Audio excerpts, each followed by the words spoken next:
सोचो, तुम ब्रिटेन के सबसे ताकतवर नेता हो। लोग तुमसे डरते हैं, इज्जत करते हैं और तुमसे कोई सवाल नहीं करता। और फिर हर सुबह तुम्हारे डेस्क पर एक अजीब खत मिलता है। ना भेजने वेल का नाम, ना उंगलियों के निशान, सिर्फ कुछ अल्फाज जो तुम्हारे दिल को छेड़ देते हैं। ऐसे अल्फाज जो तुम्हारे सपनों को पहले से जानते हैं। ऐसी जुबान में लिखे ह्यू जो तुमने कभी नहीं सीखी, लेकिन फिर भी तुम समझ लेते हो। और एक रात एक परदेसी मुल्क में तुम सामने देखते हो एक सेफ कपड़ों में शख्स को, और जो तुम्हारी आंखों के सामने गायब हो जाता है। वही पाल था जैब खौफ शुरू हुआ।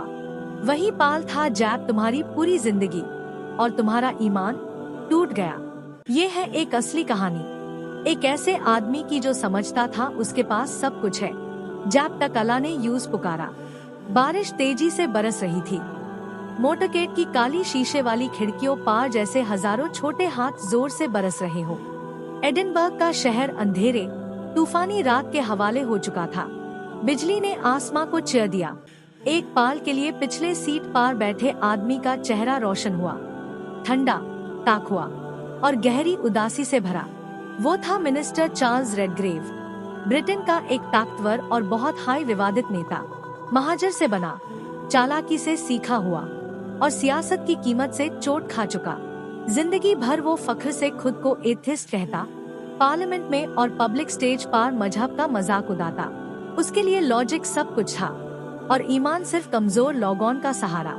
मगर ये सब इस वक्त बादल गया जब खत आने लगे। पहला खत एक सादा लिफाफा था, ना स्टैम्प, ना भेजने वेल का नाम, सिर्फ उसका नाम, खूबसूरत अराबिक कैलीग्राफी में जो उसने पहचाना नहीं। अंदर सिर्फ एक आयत, सुनहरे हरूफ में लिखी, अल्लाह जिसे चाहता है हिदायत देता है।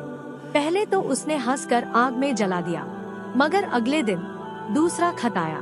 इस बार सुरा अल-बकरा की आयत, उनके दिलों में एक बीमारी है और अल्लाह उनकी बीमारी बढ़ा देता है। फिर से अराबिक में, और इस बार उसका दिल कांप उठा, जैसे अल्फाज उसकी रूह को चु रहे हो। एक हफ्ते के अंदर हर दिन नए खत आने लगे। कोई समझा नहीं सका ये सुरक्षा के बावजूद कैसे आते। कैमरा कुछ नहीं दिखता, गार्ड्स ने कुछ नहीं देखा। हर सुबह उसकी डेस्क पर एक नया लिफाफा होता, साफ, चमकदार, जैसे रोशनी छोड़ रहा हो। उसकी नींद टूटने लगी। रातों को फिजा में फुसफुसाहट होती, सपनों में रजिस्टन, एक सेफ कपड़े वाला आदमी और आवाज, या अब्दुल्ला। उसने समझा ये सब थकान का असर है, मगर बात बढ़ गई। इस्तांबुल के सफर में सुल्तान अहमद मॉस्क में एक ऑफिशियल इवेंट था। जाना नहीं चाहता था, मगर ड्यूटी थी।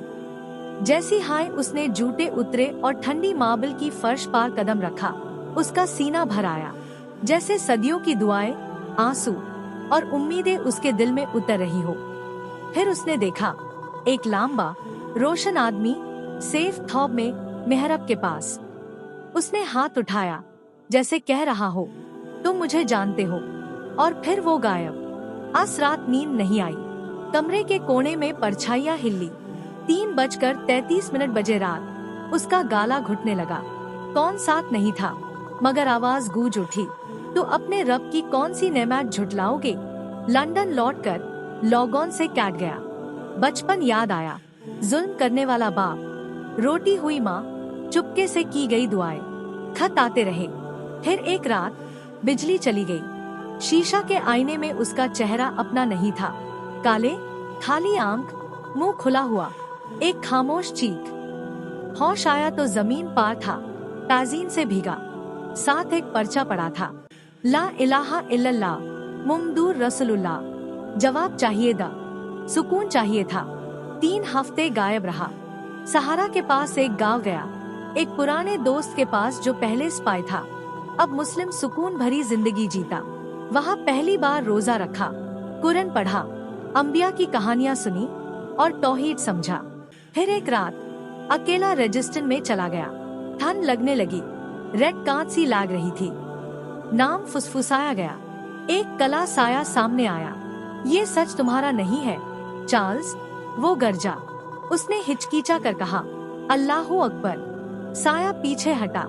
उसने जोर से दोबारा कहा, अल्लाहू अकबर, ला इलाहा इल्लल्लाह। साया चीख कर धूल बन गया।